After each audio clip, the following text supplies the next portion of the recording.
Hello বন্ধুরা, দেখো আমরা মার্কেটিং করতে এসেছি শ্রীরামপুরে একটি নতুন মলে এসেছিলাম কিছু কেনাকাটি করতে, কারণ আমরা পরের দিনই বেরিয়ে যাচ্ছি মন্দারমণি ঘুরতে। একটু বেরিয়েছি দুদিনের জন্য।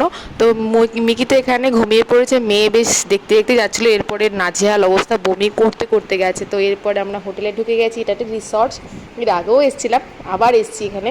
তো এবারে আমরা মানে আরেকটা ফ্যামিলিও এসেছিলো, মানে আমার বন্ধু রিকুরও বন্ধু সব এসেছিলাম আমরা। এদিকে দেখো হোটেলের রুমে ঢোকার পর এরা দুজনে কি শুরু করেছে।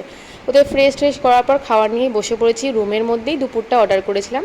ছেলে মেয়েকে তো খাওয়ানোর জন্য রেডি করেছিলাম, আমি সিনচান দিয়েছিলাম। সন্ধ্যাবেলায় বেরিয়ে গেছি বাইরে, সন্ধ্যাও পুরো হয়নি, মানে এরপরে এখানে ঘুরছিলাম। এখান থেকে আমরা কোথাও সেরকম যাইনি, নেক্সট দিন যাবো বলে।